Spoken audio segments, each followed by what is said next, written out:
ಇಂದೇ ಡೌನ್ಲೋಡ್ ಮಾಡಿ ಮತ್ತು ನಿಮ್ಮ ನೆಚ್ಚಿನ ಶೋಗಳನ್ನು ಆನಂದಿಸಿ.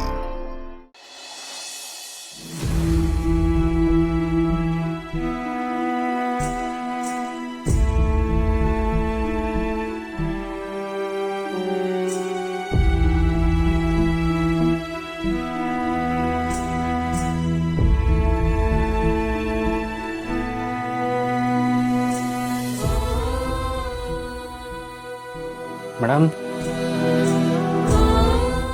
ಬೆಳಿಗ್ಗೆಯಿಂದನೂ ಏನೂ ತಿಂದಿಲ್ಲ, ರಾತ್ರಿನೂ ಊಟ ಮಾಡಿಲ್ಲ. ಈಗ ಅಳ್ತಾ ಕೂತ್ಕೊಂಡ್ರೆ ಹೆಂಗೆ ಮೇಡಮ್? ನಾನೇ ತಿನ್ನಿಸ್ತೀನಿ. ಬೇಡ ಸುಬ್ಬು, ಹಸಿವಲ್ಲ ನನಗೆ. ಮೇಡಮ್, ದೇಹಕ್ಕೆ ಹಸಿವಿರುತ್ತೆ ಮೇಡಮ್, ಮನ್ಸಿಗೆ ಹಸಿವಿರಲ್ಲ. ಈಗ ಅವರೇ ಇಲ್ಲಿದ್ದರೆ ನಿಮಗೆ ತಿನ್ನುವಂತ ತಿನ್ನಿಸ್ತಾ ಇದ್ರು ತಾನೆ ಮೇಡಮ್.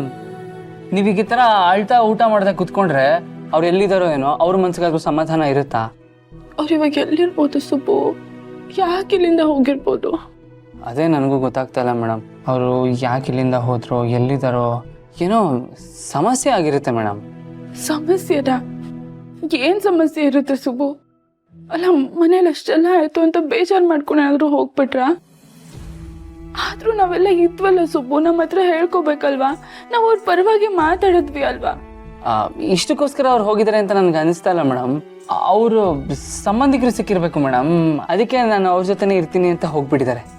ಸದ್ಯಕ್ಕೆ ಅವ್ರ ಮನೆಯವ್ರು ಯಾರು ಅವ್ರ ಹತ್ರ ಇರಲಿಲ್ಲ, ಅದಕ್ಕೆ ತಾನೇ ಅವ್ರು ಇಲ್ಲಿಗೆ ಬಂದಿದ್ದಿತ್ತು. ಈಗ ಇಲ್ಲಿಂದಾನು ಹೋಗಿದ್ದಾರೆ ಅಂದ್ರೆ ಅವ್ರಿನ್ ಎಲ್ಲಿ ಹೋಗೋದಕ್ಕೆ ಸಾಧ್ಯ ಸುಬ್ಬು?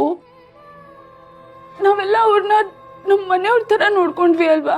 ನಾನಂತೂ ಅವ್ರ ಜೊತೆ ಅವ್ರ ಮಗಳ ತರಾನೇ ಇದ್ಬಿಟ್ಟಿದ್ದೆ. ಅವ್ರ ಮಡ್ಲಲ್ಲಿ ಮಲಗ್ತಾ ಇದ್ದೆ, ಅವ್ರ ಜೊತೆ ಮನ್ಸ್ ಬಿಚ್ಚಿ ಮಾತಾಡ್ತಾ ಇದ್ದೆ. ಅವ್ರು ನನ್ನ ಜೊತೆ ಇದ್ದಾಗ ನಮ್ಮಮ್ಮ ಇಲ್ಲ ಅನ್ನೋ ನೋವೇ ನಾನು ಮರ್ತ್ಬಿಟ್ಟಿದ್ದೆ. ಎಷ್ಟೋ ಸಲ ಅವರೇ ನಮ್ಮಮ್ಮ ಅನ್ನೋ ಭ್ರಮೆಯಲ್ಲಿ ಇದ್ಬಿಟ್ಟಿದ್ದೆ. ಆದ್ರೆ ಈಗ ನನಗೆ ಅವ್ರನ್ನ ಬಿಟ್ಟಿರೋದಕ್ಕೆ ಆಗ್ತಾ ಇಲ್ಲ ಸುಬ್ಬು. ಅವರು ಹಾಗೆ ಅಲ್ವಾ ಮೇಡಮ್, ನಿಮ್ಮನ್ನ ಸ್ವಂತ ಮಗಳ ಥರನೇ ನೋಡಿದ್ದಾರೆ, ತಾಯಿ ಪ್ರೀತಿ ಕೊಟ್ಟಿದ್ದಾರೆ ನಿಮಗೆ. ಆದರೆ ಇದ್ದಕ್ಕಿದ್ದ ಹಾಗೆ ಅವ್ರು ಈ ಥರ ಹೋಗಿದ್ದಾರೆ ಅಂದರೆ ಏನಾದರೂ ಒಂದು ಮುಖ್ಯವಾದ ಕಾರಣ ಇರಲೇಬೇಕು ಮೇಡಮ್. ಬಟ್ ನೀವೇನೋ ತಲೆ ಕೆಡಿಸ್ಕೋಬೇಡಿ ಮೇಡಮ್, ನಾನು ಅವ್ರನ್ನ ಹುಡುಕ್ತೀನಿ. ನಿಜವಾಗ್ಲೂ ಹುಡುಕ್ತೀಯ ಸುಬ್ಬು? ನಿಜವಾಗ್ಲೂ ಹುಡುಕ್ತೀನಿ ಮೇಡಮ್. ನಿಮ್ಮನ್ನ ಅವ್ರ ಜೊತೆ ಸೇರಿಸೋದೇ ನನ್ನ ಕರ್ತವ್ಯ, ಅದೇ ನನ್ನ ಜವಾಬ್ದಾರಿ. ನಾನು ಹುಡುಕೇ ಈಗ ಹತ್ಕೊಂಡು ಕೂತ್ಕೊಬೇಡಿ ಮೇಡಮ್, ಪ್ಲೀಸ್ ತಿನ್ನಿ. ನೀವು ತಿಂದಿಲ್ಲ ಅಂದರೆ ನನ್ನ ಮನ್ಸಿಗೂ ಬೇಜಾರಾಗುತ್ತೆ.